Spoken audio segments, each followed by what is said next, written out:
कड़कड़ाती खून जमाने वाली ठंड पड़ रही थी। जंगल की झाड़ियों से घिरा हुआ डाक बंगला काफी दिन में जितना सुंदर दिखता था, उतना ही इस रात के कोहरे में भयंकर डाक नजर बंगला आया। या यूं कह लीजिए सरकारी गेस्ट हाउस, जहां सरकारी कर्मचारी, नौकरशाह और मंत्री लोग मनमोहन अपनी बीवी अनु, बेटे रवि और बेटी जीविका के साथ वहां रुकने आया होता है। वो एक आम आदमी होता है, इसलिए भुगतान भरकर वो वहां ठहरता है। अब कोई गेस्ट हाउस नजर ही नहीं आ रहा है मुझे, इसीलिए यहाँ आना पड़ा। माफ करना रवि बेटा। क्या पापा आप भी? ये डाक बंगला कितना खौफनाक नजर आ रहा है। इसमें हम अगले 2 दिन कैसे बिताएंगे?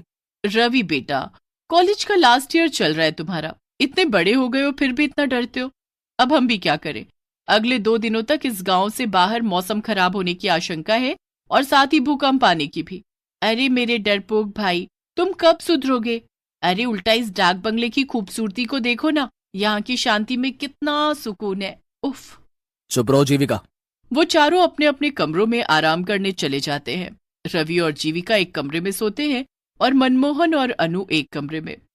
जब जीविका आराम कर रही होती है, तभी अचानक से रवि को बाहर से किसी के हंसने की आवाज आती है।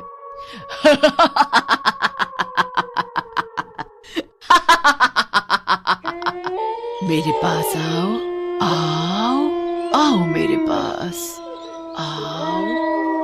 ये किसकी आवाज है? कौन है? रवि के पसीने छूटने लगते हैं और वो बालकनी में जाता है। तभी उसे वहां कोई नीचे दूर दूर तक जंगल में कोई नजर आता है। यहाँ तो दूर दूर तक कोई नजर नहीं आ रहा है, फिर ये आवाज किसकी थी? जीविका, तुम पागल हो क्या? ऐसे कोई करता है क्या? मैं कितना डर गया एक पल के लिए। सॉरी, मैं तुम्हें बस इतना कहना चाहती हूँ कि तुम अपने मन में से इस डर को भगा दो। ये जगह दिखने में जितनी हॉन्टेड है उतनी असल में है नहीं यार। थोड़ी देर बाद वो चारों खाना खाने नीचे आते हैं। तभी एक बूढ़ी काकी उन्हें खाना परोसती है। मैं झूठ क्यों बोलूंगा? मैं सच कह रहा हूँ, ये डाक बंगला सही नहीं है। मैंने अपने कानों से उस औरत की आवाज सुनी है। चुप करो यार भाई, मैं भी वहीं थी, तुम भी वहीं थे, तो उस औरत की आवाज सिर्फ तुम्हें ही क्यों सुनाई दी? मेरे कानों में क्या हड़ताल हो गई थी? हाँ। शट अप जीविका। हाँ बेटा, इतना मत घबराओ। लेकिन पापा। रवि बेटा, जैसा तुम सोचोगे वैसा ही तुम्हें महसूस होगा। तुम बार बार उसी बारे में सोचोगे तो तुम्हें वही सब नजर आएगा, वही महसूस होगा बेटा। चुपचाप खाना खाइए, वरना ठंड में जल्दी ठंडा हो जाएगा। वैसे भी डाक बंगले की दीवारों को शांति पसंद है, हल्ला नहीं। सभी खाना खाकर सो जाते हैं, लेकिन रवि को रात को नींद ही नहीं आती। वो हर वक्त बस उस आवाज के बारे में ही सोचता है। तभी उसे कमरे का दरवाजा अपने आप धीरे धीरे खुलते हुए दिखाई देता है। ये क्या? ये दरवाजा अचानक से कैसे खुल रहा है? ये सब क्या हो रहा है? खुल जाता है और रवि बिस्तर से उठकर हिम्मत जुटाते हुए दरवाजे के पास जाता है। तभी वो एक काले साए को फौरन सीढ़ियों से नीचे की तरफ भागते हुए देखता है। ये देख रवि की सांसें तेज और कलेजा कांपने लगता है। कौन था वहां? कौन था? और ये क्या? ये पेपर, इस पे तो खून की स्याही से लिखा है, मैं तुम सबकी जान ले लूंगी। क्या? तभी रवि बहुत ज्यादा डर जाता है और वो तुरंत मनमोहन, अनु और जीविका को उठाकर उन्हें सब कुछ दिखाता है और साथ ही वो पेपर भी दिखाता है। मेरा यकीन कीजिए माँ पापा, मैं झूठ क्यों बोलूं भला? मैंने सच में किसी काले साए को सीढ़ियों से नीचे की तरफ भागते हुए देखा है। और ये पेपर, इस पर खून की स्याही से लिखा है, देखो आप। उस पेपर से वो सब लिखा हुआ मिट चुका था। ये देख रवि के होश उड़ जाते हैं। ऐसा कैसे हो सकता है? रवि, एक काम करो, तुम और जीविका हमारे कमरे में सो जाओ।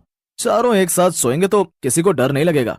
लेकिन पापा, मैं डर नहीं रहा, मैं बस मेरी और आपकी सबकी भलाई के लिए कह रहा हूँ। यहाँ से चलिए। आप सब भूत प्रेत में विश्वास नहीं करते होंगे, लेकिन मुझे है। रवि भाई, तुम कुछ ज्यादा ही सोच रहे हो। बस रवि, चलो सोने। अब और कुछ नहीं सुनना है हमें। पहले ही तुम्हारे पापा और मैं बहुत थक चुके हैं। कोई रवि की बात समझने की कोशिश ही नहीं करता और सब एक ही कमरे में सो जाते हैं। जैसे रात गुजर जाती है। अगले दिन रवि उस बूढ़ी काकी से पूछता है, काकी, यहाँ इस डाक बंगले में केवल मैं और मेरा परिवार ही रुका हुआ है, यहाँ और कोई नहीं रुकता क्या? लोग यहाँ रुकने आते हैं, लेकिन अभी इस समय नहीं है। हटो यहाँ से, मुझे बाहर जाना है। रवि दिन में उस बंगले को अच्छे से देख लेता है। मनमोहन, अनु और जीविका बाहर बैठकर बातें कर रहे होते हैं। अरे रवि भाई, आओ हमारे साथ बैठ जाओ, वरना फिर कोई भूत आकर आपको परेशान कर लेगा। बस जीविका, कितना परेशान करोगी तुम उसे चिढ़ा चिढ़ा कर। रवि कुछ दूर टहलने जाता है और तभी उसे एक लड़की दिखाई देती है जो सुनसान सड़क पर फूल बेच रही होती है। साहब फूल ले लो ना साहब, गुलाब, चंपा, चमेली, मोगरा, जास्मिन, सारे फूल हैं मेरे पास। नहीं, मुझे नहीं चाहिए कोई फूल। अच्छा ठीक है, लेकिन मेरी बोनी हो जाए इसलिए एक फूल तो ले लीजिए प्लीज साहब। रवि उस फूल को खरीदकर अपनी माँ अनु को बालों में लगाने के लिए दे देता है। बाद में जब अनु बाथरूम में मुंह धोने जाती है तभी वहाँ की लाइट अचानक से बंद चालू होने लगती है। अरे इन लाइट्स को क्या हो गया अचानक? और जब अनु आईने में देखती है तभी उसके पीछे एक औरत खड़ी होती है जिसकी शक्ल काफी ज्यादा खौफनाक होती है। अनु की चीख सुनकर सभी उसके कमरे में भागे चले आते हैं और उसे वहाँ पर बेहोश पाते हैं। माँ आंखें खोलो ना माँ। थोड़ी देर बाद जब अनु को होश आता है तभी वो उन तीनों को सारी घटना बताती है। अनु की जुबानी ये सारी बातें सुनकर उन तीनों के पैरों तले जमीन खिसक जाती है। माँ ये सब सच है? हाँ जीविका बेटी, रवि बिल्कुल सच कह रहा था। देखो मैंने कहा था ना आप तीनों से, इस डाक बंगले में जरूर कुछ तो गड़बड़ है। मनमोहन जी मुझे कुछ नहीं पता, हम कहीं और रुक लेंगे, चाहिए तो जंगल में रुक लेंगे, लेकिन इस भूतिया डाक बंगले में बिल्कुल नहीं। हाँ पापा, अगर माँ और रवि ने यहाँ कुछ ऐसा महसूस किया है तो हमें यहाँ नहीं रुकना चाहिए। हाँ अनु ठीक है, अपना अपना सामान ले लो, हम सब अभी इसी वक्त यहाँ से निकलते हैं। चारों अपना सामान पैक करके वहाँ से निकलने लगते हैं, लेकिन तभी वहाँ डाक बंगले के मुख्य दरवाजे पर वो बूढ़ी काकी खड़ी हो जाती है। काकी हमें जाने दीजिए, हमें अब यहाँ नहीं रहना है। नहीं कहा ना, एक बार जब कोई इस डाक बंगले में आ जाता है तो वो फिर से वापस नहीं जा पाता। नहीं, आप हमें यहाँ जबरदस्ती रुकने के लिए नहीं कह सकती काकी, हमें जाने दीजिए प्लीज। मतलब ये कि तुम सब अब हमेशा हमेशा के लिए यहीं पर रहोगे, इंसान बनकर नहीं बल्कि भूत बनकर। उतने में अचानक से वो बूढ़ी काकी अपने भूतिया रूप में आसपास सभी भूत इकट्ठे हो जाते हैं।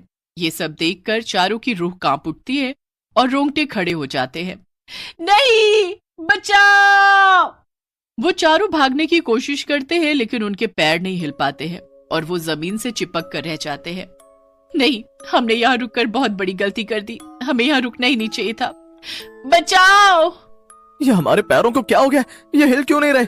हमें बख्श दो, हमें जाने दो यहाँ से, जाने दो, हमें जाने दो। नहीं, कहा था ना मैंने। अब तुम सबका अंत तय है, तुम सब भी हम भूतों की बिरादरी में शामिल हो जाओगे आज। ये तो वही फूल वाली लड़की है। यही तो इस डाक बंगले का नियम है, एक बार जो यहाँ पर आया वो वापस जिंदा नहीं लौट पाता, उसे तो मरना ही पड़ता है। ये सब मैंने शुरू किया था, क्योंकि कई सालों पहले इसी डाक बंगले में काम करते करते एक गेस्ट ने मेरी जान ली थी, क्योंकि मैंने उसे सोने की तस्करी करते हुए पकड़ लिया था और मैं उसका जुर्म पुलिस को बताऊं, इस डर के कारण उसने मुझे मार दिया, क्योंकि सभी इंसान ऐसे ही होते हैं, मतलबी और बुरे।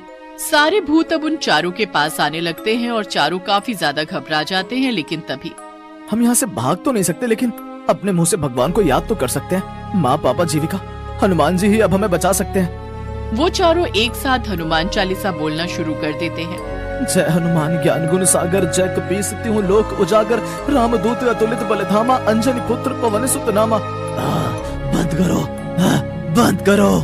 हनुमान चालीसा सुनकर सभी भूतों के कानों से खून निकलने लगता है और सभी एक के बाद एक, जिसके बाद चारों उनकी कैद से आजाद हो जाते हैं और वहाँ से निकल जाते हैं। उस दिन के बाद डाक बंगला भूतों और काली शक्तियों के कहर से मुक्त हो गया।